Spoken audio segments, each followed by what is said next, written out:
નમસ્કાર મિત્રો. પ્રકરણ 2 જેમાં આપણે નીટની જ્યારે તૈયારી કરતા હોઈએ ત્યારે ઘણા બધા પ્રશ્નો આપણને એવા મળશે કે જે આપણને એમ લાગશે કે આ વસ્તુ ક્યાંથી આવી. તો એક વસ્તુ ખાસ નોટ કરજો કે આપણે અહીંયા પ્રકરણ 2 જે છે એમાં 11-12 સાયન્સમાં આવતા બધા જ ચેપ્ટરોના અનુસંધાનમાં MCQ મૂકેલા છે. એટલે અમુક પ્રશ્નો એવા છે કે તમે જ્યારે સમગ્ર કોર્સ ભણી જશો ત્યારે તમને એ વસ્તુની પૂરેપૂરી સમજ પડશે.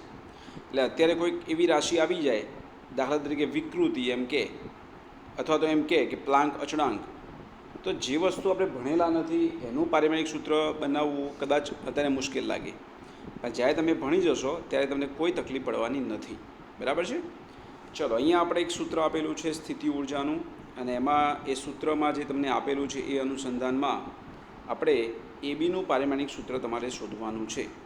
એનો મતલબ એમ કે એ અને બી બંનેનું પારિમાણિક સૂત્ર તમે બનાવો તો જ તમને આન્સર મળશે. ચલો, સ્થિતિ ઉર્જા યુ એટલે એનું પારિમાણિક સૂત્ર એટલે કાર્યનું થાય 122 m1L2T-2. અહીંયા આપણે પહેલી વાત એ કરી લઈએ કે અહીં આપેલું છે, જુઓ ઉપરનું જે ડાબી બાજુ છે એ જ જમણી બાજુ થાય. તો અહીંયા જમણી બાજુ શું આપેલું છે તમને? તો a√x/x+b. નીચે x વત્તા બી છે, આ સરવાળો છે મિત્રો. x વત્તા બી એ સરવાળો છે એટલે એક્સનું અને બીનું સેમ થાય. હવે તમે જોઈ લો એક્સ શું છે, તો એક્સ અંતર છે. તો એનો મતલબ એમ થયો કે બીનું પારિમાણિક સૂત્ર = એક્સનું પારિમાણિક સૂત્ર. રાઈટ? બીનું પારિમાણિક સૂત્ર = એક્સનું પારિમાણિક સૂત્ર. તો અહીંયા બીનું પારિમાણિક સૂત્ર શું થાય? એક્સ એટલે અંતર એટલે એલની 1 ઘાત. હવે આપણે શું કરીશું કે આ જે વસ્તુ છે a√x/x+b એની અંદર ખાસ ધ્યાન આપજો, એનું ટોટલી પારિમાણિક સૂત્ર કાર્ય જેવું થાય એટલે સ્થિતિ ઉર્જા જેવું. તો એને આપણે અહીંયા સમજવા પ્રયત્ન કરીએ. આવું લખાશે અહીંયા a√x એટલે એક્સની 1/2 ઘાત, બરાબર. નીચે એક્સ વત્તા બી છે તો આપણે એક જ વસ્તુ લખવાની, કાં તો લખીએ આપણે અહીંયા એક્સ વત્તા બી લખવાની જરૂર નથી. કેમ કે સરવાળો કે બાદબાકી એક જ લખવાનું, બરાબર છે. એનું પારિમાણિક સૂત્ર કોના જેટલું? તો એ યુ જેટલું, અને યુ એટલે ઉર્જા, ઉર્જા એટલે m1L2T-2. તો એના અનુસંધાનમાં તમને એ શું મળશે? તો એક કામ કરીએ, ઉપર છે મિત્રો એક્સની 1/2 ઘાત અને નીચે એક્સ આખું છે. તો એક્સની 1/2 ઘાત ઉપર નીચે ઉડાડી નાખો તો નીચે એક્સની 1/2 ઘાત રહેશે. એટલે પરિસ્થિતિ આવી થઈ. જુઓ, આવું લખીએ કે ઉપર એ અને એક્સની 1/2 ઉપર છે, નીચે એક્સ છે અને 1/2 ઉડાડ દો એટલે 1/2 નીચે બાકી રહેશે. સમજ પડી ગઈ? √x 2 વખત, એક્સનો મતલબ એવો કહેવાય. બરાબર શું થયું? તો બરાબર સ્થિતિ ઉર્જા એટલે m1L2T-2. એક્સની 1/2, એક્સ એટલે લંબાઈ છે તો એક્સ એટલે એલ થાય, પણ એલની 1/2 ઘાત થશે આ. એટલે એનું પારિમાણિક સૂત્ર શું થશે? જુઓ અહીંયા, તો m1 બરાબર L2T-2 અને એક્સ 1/2 પેલી બાજુ ગયા. એક્સ એટલે લંબાઈ એટલે એલની 1/2 ઘાત એવું થશે, બરાબર. તો અહીંયા એનું પારિમાણિક સૂત્ર શું બને? જુઓ, એમની 1 ઘાત, ચલો એલની 2 અને એલની 1/2 બેનો સરવાળો કરો ઘાતનો, 2 + 1/2 કેટલું થાય? તો 2 + 1/2 કરો એટલે 5/2 બોલાય, અઢી થયું. એટલે એલની 5/2 સમજ પડી ગઈ, અને ટીની -2. ચલો, આ મળ્યું તમને એનું પારિમાણિક સૂત્ર. બી શું મળ્યું હતું? તો બી એટલે એક્સ મીન્સ L1. તો હવે એ બીનું પારિમાણિક સૂત્ર તમે બનાવી શકો. ચલો, a × બી શું થાય? તો એનું તમે બનાવ્યું એમની 1 ઘાત, એલની 5/2 અને ટીની -2, અને બી એટલે એક્સ એટલે લંબાઈની 1 ઘાત. ચલો, શું થશે? તો એમની 1 ઘાત, એલની 5/2 વત્તા 1, 5/2 વત્તા 1 કરશો શું થશે? તો 7/2 થશે. એટલે એલની 7/2, 5/2 + 1 કરો અને ટીની -2. ચલો, આપણો આન્સર આવે છે કે નહીં જોઈએ. એમની 1 ઘાત, એલની 7/2 અને ટીની -2. જુઓ મિત્રો, આન્સર અહીંયા આવી જાય છે, બરાબર છે. જુઓ મિત્રો, આ વસ્તુ એવી છે કે તમે ભણ્યા નથી, પણ આપણે અહીંયા એને પ્રૂવ કરવું છે. અહીં તમને શબ્દ આપ્યો છે કે ઉષ્મા વાહકતાનું પારિમાણિક સૂત્ર મેળવો. તમને થોડું એવું લાગશે કે આપણે શું ભણી રહ્યા છીએ, પણ એ તમને એટલા માટે કઠિન લાગે કે ઉષ્મા વાહકતા વિશે આપણે ક્યારેય ભણ્યા જ નથી. હવે તમને આ સમીકરણ ખબર હોય, કોઈ પણ સમીકરણ તમને ખબર હોય, એનું પારિમાણિક સૂત્ર બનાવવું એટલે બહુ સિમ્પલ વાત છે. તો હું તમને એક ઉદાહરણ આપું છું, બીજા ઉદાહરણ નહીં આપું, કારણ કે બધા ભેગા કરીશું તમને એમ થશે કે આ વસ્તુ આપણે ક્યારેય ભણ્યા નથી. પણ અહીંયા મને ઉષ્મા વાહકતાનું પારિમાણિક સૂત્ર માગ્યું છે, બરાબર? સમજવાનો પ્રયત્ન કરીએ. ચલો, ઉષ્મા વાહકતા એટલે કે આ જે કે છે ને એ ઉષ્મા વાહકતા છે, બરાબર? તો આપણે કેનું પારિમાણિક સૂત્ર બનાવવું છે, વાત એવી થઈ. તો તમને એક સૂત્ર આપ્યું છે કે ક્યુ બરાબર, અહીંયા લખ્યું છે કે કે એ θ1 - θ2 ઇન્ટુ ટી બાય ડી, બરાબર છે? એમાં જે તમને ક્યુ છે એ ઉર્જા છે, એ એટલે ક્ષેત્રફળ છે, θ1 અને θ2 એ તાપમાન છે એટલે કેલ્વિનમાં આવે, સ્મોલ ટી એ સમય છે ને ડી એટલે અંતર છે. એના અનુસંધાનમાં તમે એ સૂત્ર તમને ખબર હોય, અત્યારે ખબર નથી વાત 2 નંબર છે, પણ તમે ભણવાના છો એ વસ્તુ, તો એના પરથી કેનું સૂત્ર આવું થાય એ તમને ખબર પડી ગઈ. તો ત્યારબાદ કોઈ તકલીફ જ નથી. કેનું પારિમાણિક સૂત્ર શું થાય, તો આપણે શું કરવાનું છે, કરતા બનાવે એટલે આવું થયું QD upon A into θ1 - θ2 by T into T, બરાબર છે? ચલો, ક્યુની વાત કરું એટલે ઉર્જા છે, પહેલે સમજી લો. તો ઉર્જા એટલે શું આવે, તો જુઓ ક્યુનું બનાવો અહીંયા, તો ક્યુ એટલે 122 m1 L2 T - 2. ચલો, આ ક્યુનું કામ પતી ગયું. હવે વારી આવી ડી, બરાબર છે? ડી એટલે લંબાઈ એટલે એલની 1 ઘાત. ચલો, ઉપરનું કામ પતી ગયું. નીચે વાત કરી ક્ષેત્રફળ એટલે એલની 2 ઘાત, રાઈટ? હવે અહીંયા બાદબાકી છે θ1 - θ2. θ1 અને θ2 એ તાપમાન છે. θ1 અથવા θ2 એ શું દર્શાવે છે, તાપમાન. તાપમાનનો એકમ કેલ્વિન થાય મિત્રો. તો θ1 - θ2 છે, બાદબાકી છે એટલે કેલ્વિન એક જ વાર મૂકવાનું, એટલે આપણે લખીશું કેલ્વિનની 1 ઘાત. આ કેની વાત નથી, આ તો કે ઉષ્મા વાહકતા છે. આપણે આ કે મૂક્યો કોનો, તાપમાનનો, થર્મોડાયનેમિક કેલ્વિન તાપમાન. અને લાસ્ટ બાકી રહ્યું સ્મોલ ટી એટલે સમય, એટલે ટીની 1 ઘાત. ચલો, આનું સાદુરૂપ આપશો એટલે તમે ઉષ્મા વાહકતા કેનું પારિમાણિક સૂત્ર તમને પ્રાપ્ત થશે, બરાબર છે? ચલો, ઉપર શું છે અહીંયા જુઓ, તો ઉપર છે એમ એક જ જગ્યાએ છે એટલે એમની 1 ઘાત થઈ ગઈ, બરાબર? ચલો, એલ 2 ઘાત ઉડી ગઈ એટલે એલની 1 બાકી રહેશે, L1. ઓકે. ચલો, ટીની -2 ઉપર છે, ટીની 1 નીચે છે, એ ઉપર લાવો તો માઇનસ થશે, એટલે ટીની -2 અને -1 એટલે -3. અને કે નીચે છે અને ઉપર લઈ જાઓ એટલે કેલ્વિનની -1 ઘાત. ચલો, આ સૂત્ર જોઈ લો, આવી ગયું. m1 L1 T - 3 kelvin -1. એટલે આપણને સમજવા વસ્તુ એ મળી કે આપણે પારિમાણિક સૂત્ર ક્યારે આવડે, સૂત્ર ખબર હોય તો. અને સૂત્ર તમે ભણવાના છો આગળ, એટલે ચિંતા કરવાની જરૂર નથી. એક ગોળાની ત્રિજ્યાના માપનમાં ત્રુટિ 1% છે, તો કદની ગણતરીમાં ત્રુટિ કેટલી થાય?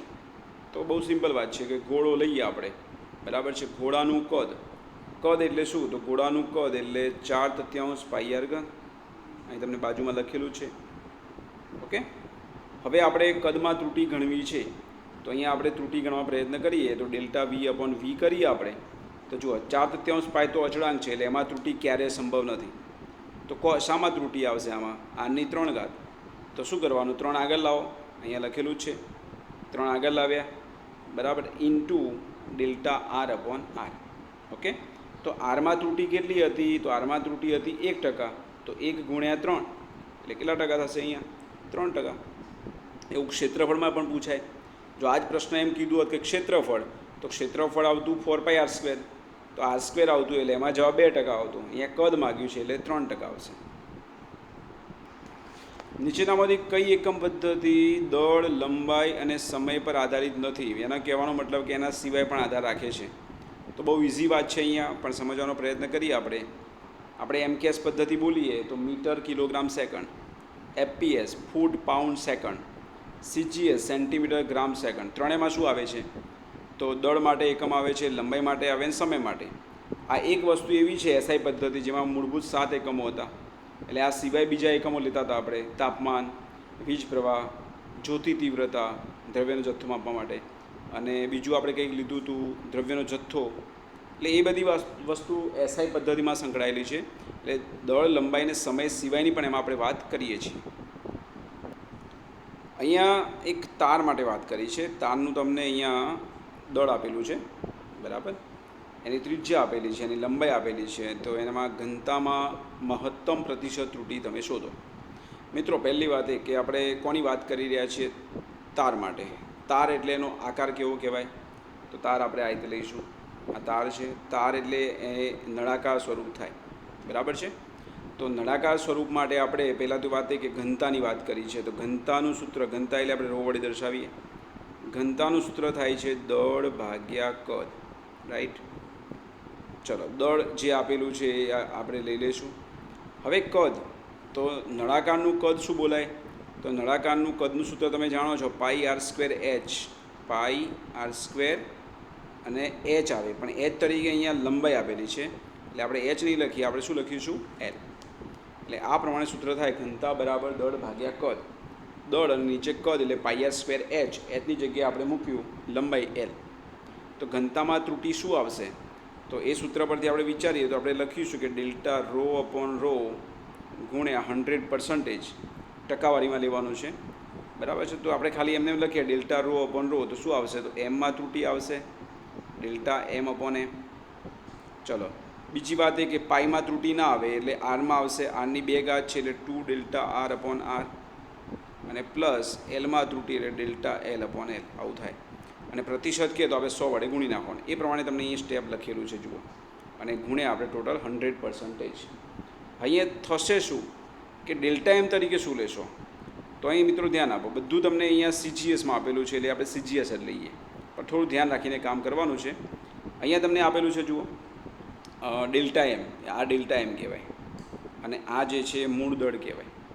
ચલો, પછી ડેલ્ટા આરની વાત કરું તો ત્રિજ્યા, તો ડેલ્ટા આર જે છે આ રહ્યું 0.005. તમને એમ થાય કે આ તો એમએમમાં છે, તો ચિંતા કરવાની જરૂર નથી. કેમ કે ઉપર નીચે બંને જગ્યાએ એમએમ આવવાનું છે, નીકળી જશે. તો ડેલ્ટા આર તરીકે 0.005 લેશો અને આર તરીકે 0.5 લેશો. એવી રીતે લંબાઈ, તો આ મૂળ લંબાઈ કહેવાય એલ, બરાબર, અને આ કહેવાય ડેલ્ટા એલ. એકમો કન્વર્ટ નહીં કરો તો પણ ચાલશે. કેમ કે ઉપર નીચે એક જ વસ્તુ આવવાની છે એટલે ઉડી જવાની છે. એટલે તમે એમએમનું તમે સેન્ટીમીટરમાં લેશો, એ બધું સીજીએસ લેવા પ્રયત્ન કરીએ તો બી અહીંયા કોઈ ફરક પડશે નહીં. બસ એ વેલ્યુ તમે મૂકી દો અને એને 100 વડે ગુણી નાખો એટલે પ્રતિશત ત્રુટિ તમને મળશે. આમાં 0.01, આમાં 0.02 અને આમાં 0.01 એટલે 0.04 ગુણ્યા 100% એટલે 4% ત્રુટિ ઘનતામાં મહત્તમ આવશે. રીત આપણને આવડે છે. એ સૂત્ર આપ્યું છે આપણને W બરાબર 1/2 kx², બરાબર છે. તો એમાં કેનું પરિમાણ શું થાય એમ તમને કહે છે. તો કેને તમે કરતા બનાવો. તો આ સમીકરણ પરથી આપણે કેને કરતા બનાવવાનો પ્રયત્ન કરીએ. શું થશે? તો કેને કરતા બનાવો તો શું થાય? તો 2 સામે જશે એટલે 2W અને નીચે આવશે x².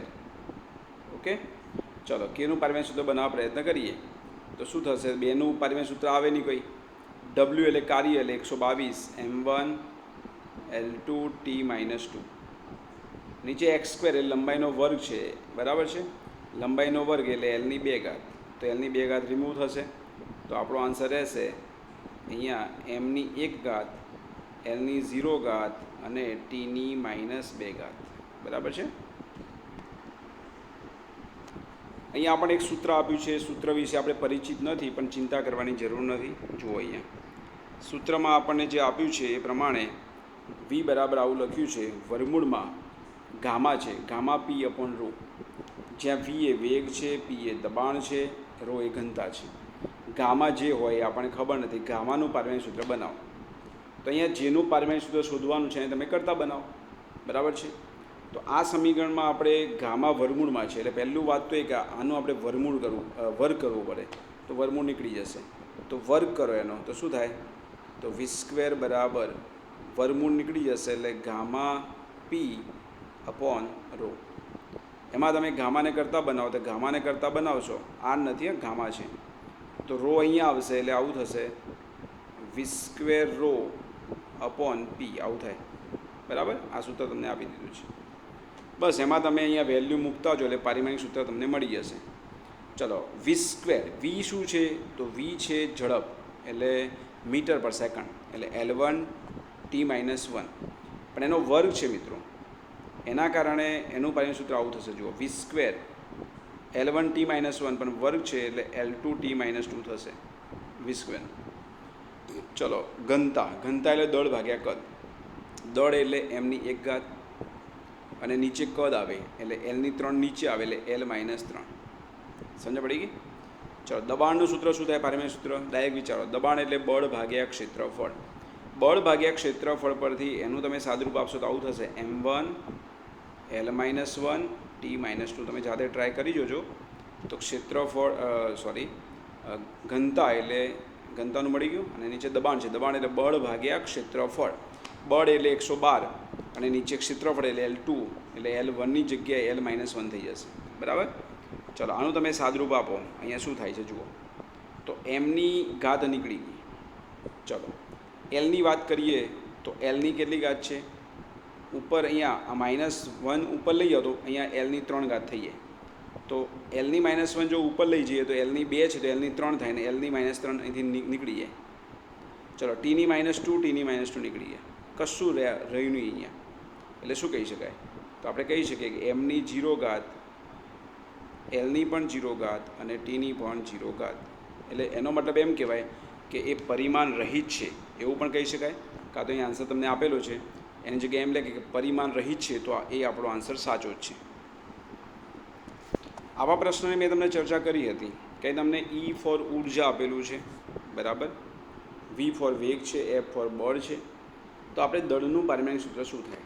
તો તમને 2 રીત શીખવાડી હતી મેં.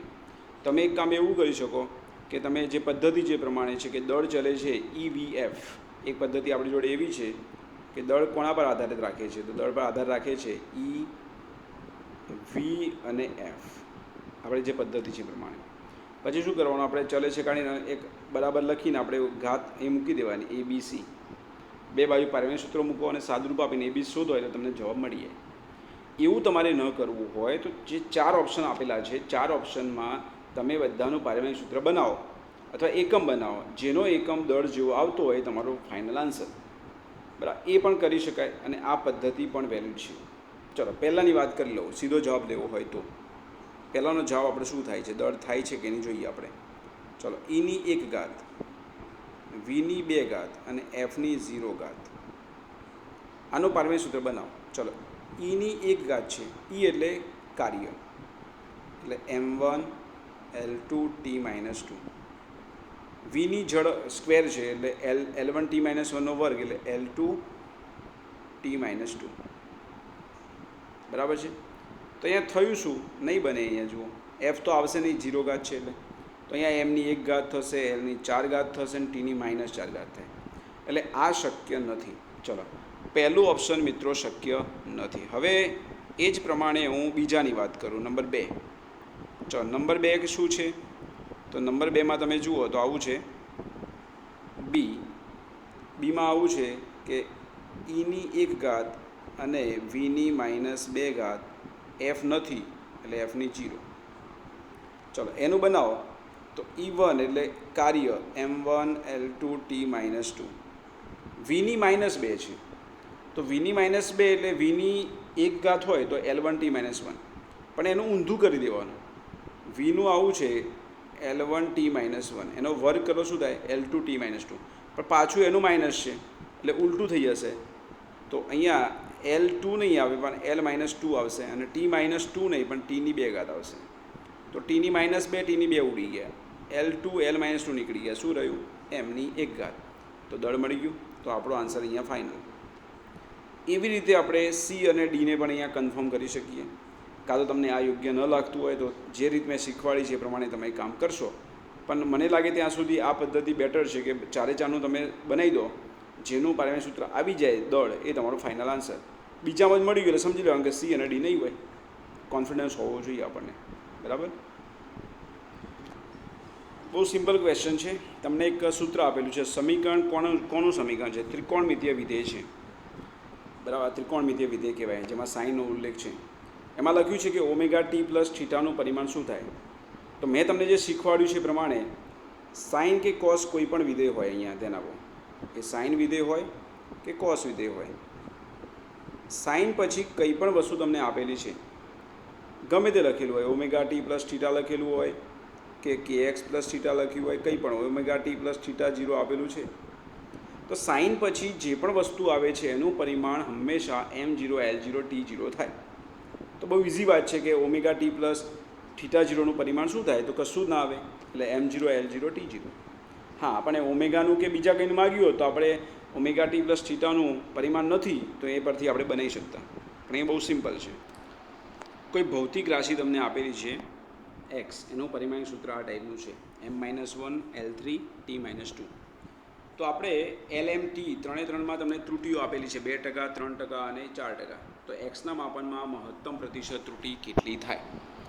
તો આમાં આપણે થોડું અલગ રીતે આપેલું છે. વાત એના એ જ છે, આપણને જે વાત કરી છે કે એક્સ, તો એક્સમાં પારિમાણિક સૂત્ર છે M-1 L3 T-2. તો એક્સમાં ત્રુટિ શું બોલાય? ડેલ્ટા એક્સ અપોન એક્સ ગુણ્યા 100%. તો એમની કેટલી ઘાત છે? -1. પણ હંમેશા યાદ રાખવાનું કે ત્રુટિ કોઈ દિવસ માઇનસ ના આવે, એટલે એનો મતલબ કે M-1 એટલે એમ એક ઘાત નીચે છે. તો આપણે આગળ તો શું લાવવાનું? આપણે એક જ લાવવાના. તો આના અંદર તમે ત્રુટિ ગણવા પ્રયત્ન કરશો તો એમમાં ત્રુટિ શું આવશે? તો ડેલ્ટા M અપોન M જ આવશે. અને આગળ શું આવ્યું? તો 1 આગળ આવ્યા, -1 નહીં. એવી રીતે તમે 3 છે તો સીધી વાત છે કે 3 delta L upon L. T-2 છે, આપણે લેવાના કેટલા આગળ? 2. ત્રુટિ કોઈ દિવસ માઇનસ હોતી જ નથી, જોઈ લો. એટલે તો એમમાં ત્રુટિ કેટલી છે? તો એમમાં ત્રુટિ છે 2%. તો 2 ગુણ્યા 1 એટલે 2% થઈ ગયું. ચલો, ડેલ્ટા L અપોન L, એલમાં ત્રુટિ 3% છે એટલે 3 3 9 થઈ ગયું. 3 3 9. અને આમાં ત્રુટિ છે ડેલ્ટા T અપોન Tમાં 4%. 4 ગુણ્યા 2 થશે એટલે આ થઈ ગયું 8%. તો ટોટલ 9 ને 2 11, 11 ને 8 એટલે 19% એક્સમાં ત્રુટિ થશે. મિત્રો, આ પ્રશ્નમાં પણ ગભરાતા નહીં, કારણ કે આ બધી રાશિઓ એવી છે કે આપણે ભણવાની બાકી છે. પણ હું અહીંયા ચર્ચા કરું છું, તમારે અહીંયા તૈયાર નહીં કરો તો પણ ચાલશે, કારણ કે અત્યારે આ પ્રશ્ન તૈયાર કરીને કોઈ મતલબ પણ નથી. પણ તમે જોશો એટલે એમ થશે કે આ બધું શું આપેલું છે, એટલે એટલા માટે હું ચર્ચા કરું છું. તમને એવું કીધું છે કે આપેલા 4 ઓપ્શનમાંથી કઈ જોડના પરિમાણ સમાન નથી? એક જ જોડ એવી છે, બાકીની 3 સમાન છે. ચલો, પહેલાં હું તમને જે ઇક્વલ છે એની વાત કરી લો, એટલે ACDની વાત કરી લો. બી સાચો આન્સર છે, મતલબમાં બીમાં બંને ખોટા પડે છે એવી વાત છે. ચલો, ફર્સ્ટ આપણે લઈએ. તમને આપેલું છે પહેલું કે કોણીય વેગમાન અને પ્લાન્ક અચળાંક. હવે તમને એમ થાય કે ભાઈ કોણીય વેગમાન એટલે શું? તો કોણીય વેગમાનનું સૂત્ર જો આપણે વિચારીએ તો આવું થાય. કોણીય વેગમાનને L વડે દર્શાવવામાં આવે છે. એનું સૂત્ર છે, આપણે રેખીય વેગમાન લઈએ ને, રેખીય વેગમાન આપણે P વડે દર્શાવીએ તો P ઇન્ટુ R થાય. આગળ આપણે ભણવાના છીએ R ઇન્ટુ P, એમ બોલો કે P ઇન્ટુ R બોલો. જે રેખીય વેગમાન છે એમાં અંતર વધારાનું આવી જાય એટલે કોણીય વેગમાન થઈ જાય L. તો જુઓ, રેખીય વેગમાનનું તમને ખબર છે, આ રેખીય વેગમાન છે. વેગમાનનું પારિમાણિક સૂત્ર 111 છે, એટલે આવું છે M1 L-1 અને T-1. કારણ કે વેગમાનનું સૂત્ર થાય P બરાબર mv, બરાબર. સોરી, અહીંયા આવું થશે, M1 L1 આવશે, M1 L1 T-1 111. R એટલે અંતર, અંતર એટલે શું થાય? તો Lની 1 ઘાત. તો આ આન્સર શું થયો? M1 Lની 2 ઘાત અને Tની -2 ઘાત. આ તો પરિચિત લાગે છે કંઈક. કોણા જેવું છે? કાર્ય જેવું, ઉર્જા જેવું, બરાબર છે. ચલો, એના પછી આપણે વાત કરીએ. એના પછી આપણે જે આપેલું છે, સોરી, Tની -2 નહીં થાય, Tની -1 થશે. અહીંયા 1 જ ઘાત છે, બરાબર ને? ઓકે. એવી જ રીતે આપણે વાત કરીએ બીજું, પ્લાન્ક અચળાંક. પ્લાન્ક અચળાંક તમે કદાચ કેમેસ્ટ્રી ભણી ગયા છો. પ્લાન્ક અચળાંક H, જેને આપણે લઈએ, જેની વેલ્યુ આપણે લઈએ છીએ 6.625 એવું કંઈક લખીએ છીએ. ના ભણ્યા તો ચિંતા ના કરતા. 10 - 34 અને એકમ લખીએ છીએ જૂલ ઇન્ટુ સેકન્ડ. શું છે એકમ? Joule into second. આના પરથી આપણે Hનું પારિમાણિક સૂત્ર બનાવીએ, જૂલ. જૂલ એટલે કે 122 M1 L2 T-2. આ બન્યું જૂલ. અને બાજુમાં જે સેકન્ડ એટલે Tની 1 ઘાત. તો આના જેવો આન્સર બની જશે મિત્રો. જુઓ, M1 L2 Tની -2 છે અને +1 એટલે -1 બાકી રહી. તો અહીંયા કોણીય વેગમાન અને પ્લાન્ક અચળાંક બંનેનું પારિમાણિક સૂત્ર સેમ થાય છે. ચલો, સમજણ પડી ગઈ. આપણે શોધવાનું એવું છે કે જેમાં બેનું ઇક્વલ ન થતું હોય, બરાબર. અહીંયા બંનેનું ઇક્વલ થઈ જાય છે. ચલો, હવે આપણે નંબર 2 લઈએ, જડત્વની ચાક માત્રા અને બળની ચાક માત્રા. સમજીએ અહીંયા. ચલો, જડત્વની ચાક માત્રા આપણે ભણ્યા નથી પણ તમને સમજાવી દઉં. જડત્વની ચાક માત્રાને આપણે આઈ વડે દર્શાવીએ છીએ, જડત્વની ચાક માત્રા. બરાબર. એનો એકમ થાય છે, એકમ આવો છે એનો કિલોગ્રામ ઇન્ટુ મીટર સ્ક્વેર, આવો એકમ છે. પારિમાણિક સૂત્ર શું થાય આનું? તો અહીંયા કિલોગ્રામ એટલે એમની એક ઘાત, બરાબર છે, અને મીટર સ્ક્વેર એટલે L2 અને ટીની 0 ઘાત, બરાબર છે. અને એના પછી વાત કરીએ આપણે તો અહીંયા બીજું તમને આપેલું છે બળની ચાક માત્રા. બળની ચાક માત્રા જેને આપણે ટોર્ક વડે દર્શાવીએ છીએ, અહીં ટોર્ક તમને લખેલું છે. મિત્રો એક વસ્તુ યાદ રાખજો, કાર્ય અને ટોર્કનું પારિમાણિક સૂત્ર સેમ છે. કાર્ય અને ટોર્ક, જે રેખીય ગતિમાં કાર્ય કામ કરે એ ચાક ગતિમાં ટોર્ક કામ કરે છે. એ બહુ ડિટેલમાં આપણે જવું નહીં અત્યારે. તો બળની ચાક માત્રા એને ટોર્ક વડે દર્શાવવામાં આવે. તો ટોર્કનું અને કાર્યનું સેમ છે, આ તમને મેં પહેલાં કહી દીધું, એટલે ચિંતા ના કરો. તો આઈ એટલે ઝડપની ચાક માત્રા, તો આ કાર્ય જેવું થાય છે તો નથી થતું. કાર્યનું શું આવવું જોઈએ? તો બળની ચાક માત્રા એટલે કાર્ય, તો m1L2T-2 આવવું જોઈએ, તો અહીં નથી આવતું. તો આ બંને સમાન નથી. ક્લિયર? ચલો, આ તો મેં તમને કહી દીધું, કાર્ય અને ટોર્કનું સેમ જ આવે. હવે કોની વારી રહી? જવાબ તો જો કે મળી ગયો કે બી આપશે, પણ બીજા બે પણ ચર્ચા કરી લો કે બળનો આઘાત અને રેખીય વેગમાન. એ પણ ડાયરેક્ટ યાદ રાખી શકો છો. બળનો આઘાત એ જ વેગમાન કહેવાય. એટલે વેગમાનનું આપણે બનાવ્યું એવડો એ પ્રમાણે 111. તો રેખીય વેગમાન બોલો કે બળનો આઘાત બોલો, બે સેમ વસ્તુ છે. એટલે અહીંયા બી ઓપ્શન આપણો આવશે કે જેમાં ઝડપની ચાક માત્રા જે આપણે ભણ્યા નથી, ભણવાનું છે, અને બળની ચાક માત્રા એટલે કાર્ય બોલો કે ટોર્ક બોલો, એ બંનેનું સેમ થતું નથી. ચલો, અહીંયા લખ્યું છે કે પ્લાન્ક અચળાંક અને જડત્વની ચાક માત્રાના પરિમાણનો ગુણોત્તર ખાલી જગ્યાના પરિમાણ ધરાવે છે. તો એ સૂત્ર પરથી પણ વાત કરી શકાય, બરાબર છે. આ સૂત્ર છે જે બહુ ઇમ્પોર્ટન્ટ સમીકરણ છે, એના પરથી આપણે કદાચ વિચારી શકીએ. આ સૂત્ર છે કે E = HF. E = HFમાં E એ ઉર્જા છે, E ફોર ઉર્જા છે, H જે છે એ પ્લાન્ક અચળાંક છે, એ જે વાત કરી છે એ પ્લાન્ક અચળાંક છે, અને F જે આપણે આવૃત્તિ તરીકે લઈએ છીએ, પણ નવી બુકમાં આવૃત્તિનો સિમ્બોલ F નથી, Fની જગ્યાએ આપણે આવું દર્શાવીએ છીએ ન્યૂ. V જેવું દેખાશે પણ આપણે V નથી, એ ન્યૂ છે. તો આપણે નવું સમીકરણ જે આપણે છે આવું નથી લખતા, અને કદાચ લખાય ચિંતા નહીં કરવાની. આપણે E = HF નથી લખતા, પણ E = H ન્યૂ એવું લખીએ છીએ આપણે, H ન્યૂ. ઝડપ નથી, હા, બરાબર મગજ ફિટ કરજો. તો એ બંનેનો આપણે ગુણોત્તર એટલે મતલબમાં પ્લાન્ક અચળાંક અને જડત્વની ચાક માત્રાનો ગુણોત્તર શું થાય એ વાત કરી છે. તો અહીંયા આપણે એ સમીકરણ એપ્લાય કરીએ તો H અપોન અહીંયા એક નવું સમીકરણ આપણે પ્રાપ્ત થશે. સમજો, અહીંયા તમને એમ થાય કે આના પરથી ચર્ચા કેવી રીતે મળે? તો અહીંયા જે કામ કર્યું છે એ પ્રમાણે F × I, અહીંયા આ જે વાત કરી છે આપણે કોણ શોધવાનું છે? પ્લાન્ક અચળાંક અને જડત્વની ચાક માત્રા. તો પ્લાન્ક અચળાંક એ આપણને અહીંયા મળી જાય સીધું. પ્લાન્ક અચળાંક એ કોના પરથી મળે આપણને? H પરથી. તો સીધું અહીંથી લઈ લો, આપણે વાત કરી તે પ્રમાણે.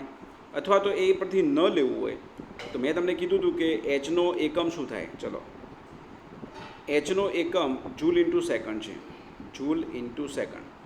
તો એના પરથી બનાવી દો તો બી ચાલી જશે. ચલો, એ રીતે બનાવીએ. પહેલાં સમીકરણથી આપણે કોઈ લેવા દેવા નથી.